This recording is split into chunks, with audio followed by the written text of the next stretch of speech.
Chapter 20, A Scream in the Night. The days were short and gray now. The nights were very dark and cold. Clouds hung low above the little house and spread low and far over the bleak prairie. Rain fell, and sometimes snow was driven on the wind. Hard little bits of snow whirled in the air and scurried over the humpbacks of miserable grasses. And next day the snow was gone. Every day, Pa went hunting and trapping. In the cozy firelit house, Mary and Laura helped Ma with the work. Then they sewed quilt patches. They played patty cake with Carrie, and they played hide the thimble.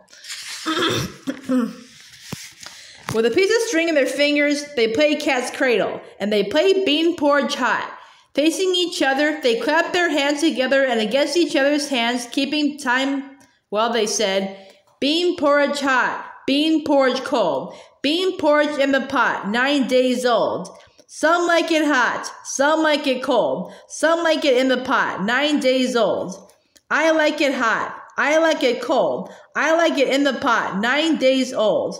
That was true. No supper was so good as a thick bean porridge, flavored with a small bit of salt pork that Ma dipped onto the tin plates when Pa had come home cold and tired from his hunting. Laura liked it hot, and she liked it cold, and it was always good as long as it lasted.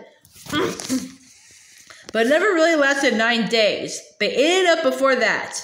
All the time the wind blew, shrieking, howling, wailing, screaming, and mournfully sobbing. They were used to hearing the wind. All day they heard it, and at night in their sleep they knew it was blowing. But one night they heard such a terrible scream that they all woke up. Pa jumped out of bed, and Ma said, "Charles, what was it?" "It's a woman screaming," Pa said. He was dressing as fast as he could. Sounded like it came from Scott's. "Oh, what can be wrong?" Ma exclaimed. Pa was putting on his boots. He put his foot in, and he put his fingers through the strap ears at the top of the long boot leg. Then he gave a mighty pull, and he stamped hard on the floor, and that boot was on. "Maybe Scott is sick," he said, pulling on the other boot. "You don't suppose?" Ma asked low. "No," said Pa. "I keep telling you they won't make any trouble. They're perfectly quiet and peaceable down in those camps among the bluffs." Laura began to climb out of bed, but Ma said, "Lie down and be still, Laura," so she lay down. Pa put on his warm, bright plaid coat and his fur cap and his muffler. He lighted the candle in the lantern, took his gun, and hurried outdoors. Before he shut the door behind him, Laura saw the night outside. It was black dark. Not one star was shining. Laura had never seen such solid darkness. "Ma," she said. "What, Laura? What makes it so dark?" "It's going to storm," Ma answered. She pulled the latch string in and put a stick of wood on the fire. Then she went back to bed. "Go to sleep, Mary and Laura," she said. But Ma did not go to sleep, and neither did Mary and Laura. They lay wide awake and listened. They could not hear anything but the wind. Mary put her head under the quilt and whispered to Laura, "I wish Pa'd come back." Laura nodded her head on the pillow, but she couldn't say anything. She seemed to see Pa striding along the top of the bluff on the patch that went toward Mr. Scott's house. Tiny bright spots of candlelight darted here and there from the holes cut in the tin lantern. The little flickering light seemed to be lost in the black dark. After a long time, Laura whispered, "It must be most morning," and Mary nodded. All that time they had been lying and listening to the wind, and Pa had not come back. Then, high above the shrieking of the wind, they heard again that terrible scream. It seemed quite close to the house.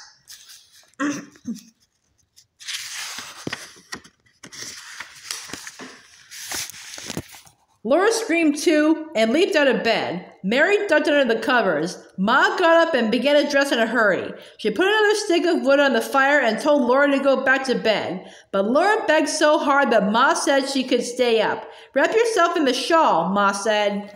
They stood by the fire and listened. They couldn't hear anything but the wind, and they could not do anything. But at least they were not lying down in bed. Suddenly, fists pounded on the door and Pa shouted, "Let me in! Quick, Caroline!" Ma opened the door and Pa slammed it quickly behind him. He was out of breath. He pushed back his cap and said, "Whew, I'm scared yet." "What was it, Charles?" said Ma. A panther, Pa said. He had hurried as fast as he could go to Mr. Scott's. When he got there, the house was dark and everything was quiet. Pa went all around the house listening and looking with the lantern. He could not find a sign of anything wrong. So he felt like a fool to think he had got up and dressed in the middle of the night and walked 2 miles, all because he heard the wind howl. He did not want Mr. and Mrs. Scott to know about it, so he did not wake them up. He came home as fast as he could because the wind was bitter cold. And he was hurrying along the path where it went on the edge of the bluff when all of a sudden he heard that scream right under his feet.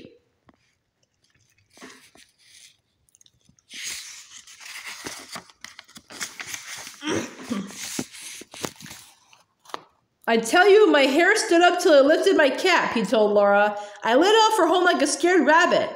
Where was that panther, Pa? She asked him. In the treetop, said Pa. In the top of that big cottonwood that grows against the bluff there. Pa, did it come after you? Laura asked, and he said, I don't know, Laura. Well, you're safe now, Charles, said Ma. Yes, and I'm glad of it. This is too dark a night to be out with panthers, Pa said. Now, Laura, where's my boot jack? Laura brought it to him. The boot jack was a thin oak slab with a notch at one end and a cleat across the middle of it. Laura laid it on the floor with the cleat down, and the cleat lifted up the notched end. Then Pa stood on it with one foot. He put the other foot into the notch, and the notch held the boot by the heel while Pa pulled his foot out. Then he pulled off his other boot the same way. The boots clung tightly, but they had to come off. Laura watched him do this, and then she asked, Would a panther carry off a little girl, Pa? Yes, said Pa, and kill her and eat her too. You and Mary must stay in the house till I shoot that panther. As soon as daylight comes, I will take my gun and go after him. All the next day, Pa hunted that panther, and he hunted the next day and the next day. He found the panther's tracks, and he found the hide and bones of an antelope that the panther had eaten, but he did not find the panther anywhere.